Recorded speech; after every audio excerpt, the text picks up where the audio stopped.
atiende Enrique García. Muy buenas tardes. Hola, buenas tardes, ¿qué tal? La concentración hemos visto cómo se está disparando en España en el sector bancario. Es una tendencia que venimos viendo en los últimos años, sobre todo desde la crisis de 2008.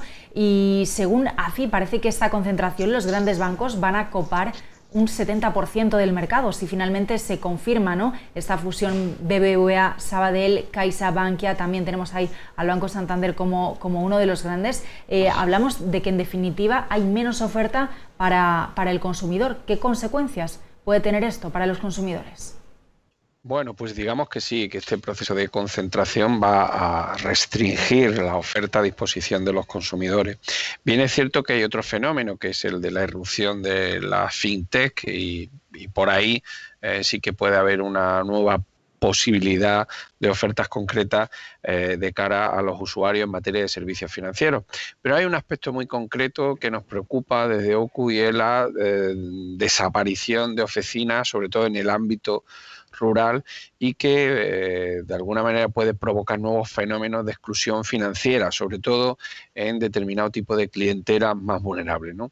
Estos procesos de concentración van a suponer un cierre de oficinas y en algunos puntos esto puede ser un problema importante de acceso a los servicios financieros, sobre todo para aquellas personas que no tienen una capacitación digital que les permita las alternativas del acceso a los servicios financieros a través de Internet.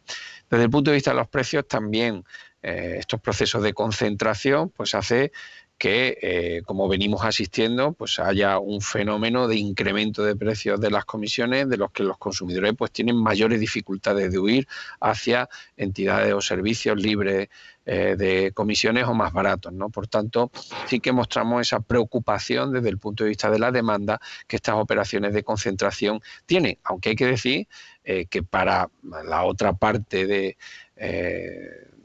los afectados, que pueden ser los pequeños inversores como accionistas, pues algunas operaciones pueden, digamos, que aumentar la solvencia de las entidades y esto es una buena noticia para ellos. Quería preguntarle de forma individual por algunos de estos aspectos. Mencionabas la irrupción de las fintechs, que es verdad que al final, bueno, pues ofrecen algo de competencia al sector bancario, y lo decía esta misma semana pasada la subgobernadora del Banco de España, que a pesar de esa mayor concentración bancaria, la irrupción de nuevos actores en el mercado puede en definitiva, bueno, pues hacer que no haya una pérdida de competencia. En ese sentido, entonces, ¿estáis de acuerdo que sigue habiendo algo de competencia en el sector bancario? Lo que parece que estamos de acuerdo en que hay menos competencia.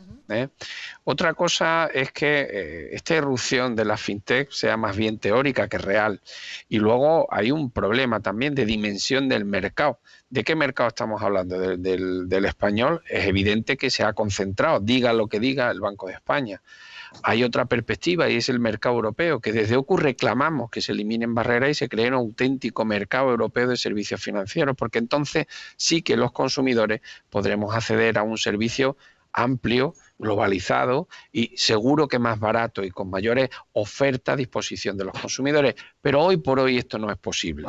Por tanto, el consumidor de servicios financieros está constreñido por un inexistente todavía mercado europeo, a pesar de que llevamos años hablando de la integración europea y de la creación de un mercado. Bueno, pues en el ámbito de los servicios financieros no existe. Las dificultades que tiene cualquier consumidor con residencia en España para abrir una cuenta en el extranjero son múltiples. Hoy no se puede hablar de este mercado europeo, solo se hace a través de la entrada en España de inversores extranjeros, con las dificultades que eso tiene, y eso sí que aliviaría los problemas que la concentración de las entidades están creando ya para los consumidores.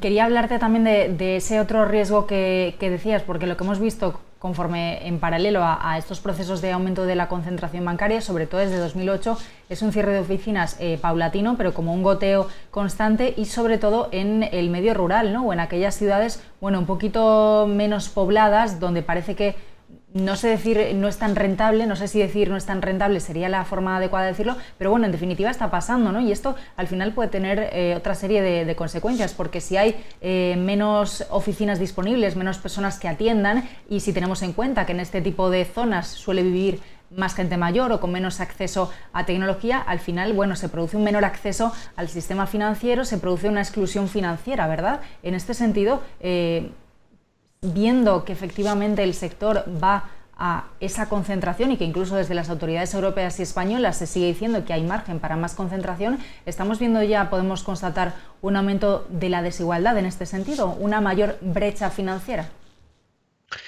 Pues así es, ha aumentado significativamente el riesgo de brecha financiera, sobre todo en cuanto a exclusión, ¿no? Y hablamos de problemas concretos del acceso a los servicios presenciales, ¿no? Servicios presenciales que en muchos casos no tienen sustitutivo a través del acceso a la banca digital, ¿no? Y estamos pensando y señalando concretos sectores de la población pues más vulnerables en este aspecto, como pueden ser la población mayor o la población rural. Aquí sí que tenemos un problema, que no es más que efecto de la concentración, lo que pasa que con otro tipo de problema, es decir, la concentración del mercado, que es muy importante. Otra cosa es lo que digan las autoridades, pero la realidad es que si se compara el mercado financiero con otros tipos de mercados, estamos en un mercado muy concentrado con los riesgos que eso tiene para la demanda.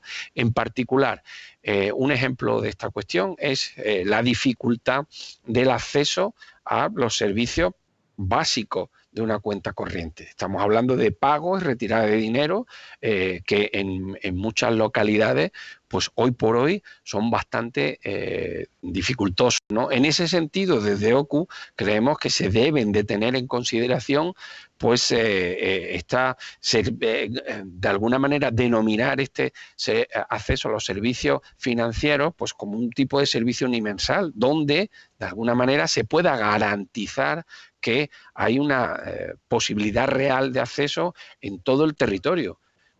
Hoy eso no se puede garantizar en amplias zonas rurales, pues estamos hablando de Castilla y León fundamentalmente, Castilla-La Mancha, parte de Andalucía, que se ven seriamente afectadas por esta concentración de entidades financieras que va a producir un cierre muy importante que no es de ahora, que es un cierre acumulado desde el año 2008, que ha tenido efecto en el número de oficinas y en las plantillas de las entidades financieras.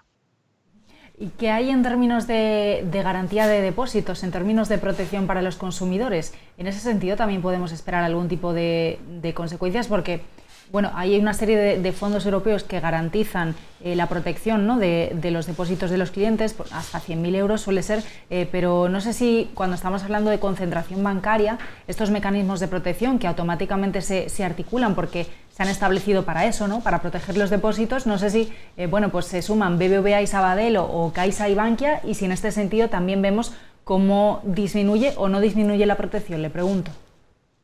Pues a ver, los fondos de garantía no se tocan, tal y como están configurados ahora después de la última gran reforma que tuvo lugar a raíz de la crisis de 2008, donde quiero recordar que esos fondos de garantía pasaron de 20.000 a 100.000 euros, pero son por entidad y por titular, de forma que si algún cliente concreto, pues digamos que tiene depósitos por encima de esas cantidades de 100.000 euros en estos dos bancos que se fusionan, pues su fondo de garantía de alguna manera se reduce a 100.000 euros. Desde OCU lo que siempre hemos recomendado, no solo en estas circunstancias, sino hasta ahora, es que no se tengan más fondos en una entidad por encima del fondo de garantía para tener un grado suficiente de diversificación de riesgo que en caso de problemas de entidades garantice íntegramente los fondos que tenemos depositados. Por tanto, a aquellos clientes particulares que tengan fondos en un banco y otro que se fusionen, hemos de advertirle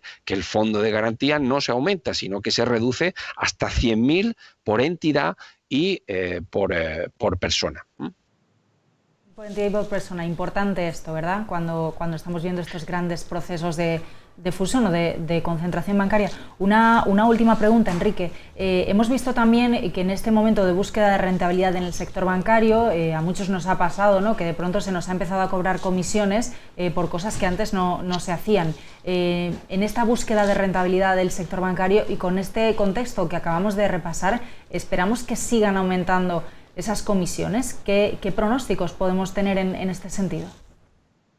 Pues no son nada halagüeños. Lamentablemente el fenómeno de subida de las comisiones empezó aproximadamente a mediados del mes de junio del año pasado, de 2019, y ha ido increciendo, prácticamente ha pasado por todas las entidades. La previsión de tipos de interés hace que bueno, pues las perspectivas de mantenimiento de tipos de interés negativos se mantengan durante un largo plazo, con lo cual la orientación de negocio de las entidades financieras pasa de la intermediación, que es un negocio tradicional, al cobro de comisiones. Y esto es un fenómeno que se manifiesta de dos maneras. Pues se suben los precios de las comisiones, pero también las entidades lo que están haciendo es endurecer las condiciones de vinculación a los clientes que no le cobran las comisiones. En este sentido, desde OCU lo que queremos es recomendar a los consumidores pues que busquen alternativas, que las hay todavía en entidades que no cobran comisiones por los servicios básicos de cuenta. ¿Las alternativas dónde están? Pues básicamente en la banca por Internet, que hoy por hoy es la vía más fiable para buscar cuentas que todavía no tienen comisiones. En este sentido, también queremos recordar que las comisiones tienen la condición de precio máximo y por tanto se pueden cobrar o incluso no cobrar y son negociables. Y por tanto, bueno, pues desde OCU ponemos a disposición de los consumidores comparadores que permitan buscar cuentas corrientes que todavía hoy hay donde se cobran comisiones o pocas o directamente no se cobra. Seguiremos vigilando, desde luego, qué pasa, porque la cosa pinta, como bien dices, que continúan las comisiones y continúa, desde luego, la concentración bancaria. Enrique García, muchísimas gracias por acompañarnos. Hasta la próxima. Muy bien, gracias a vosotros, un saludo.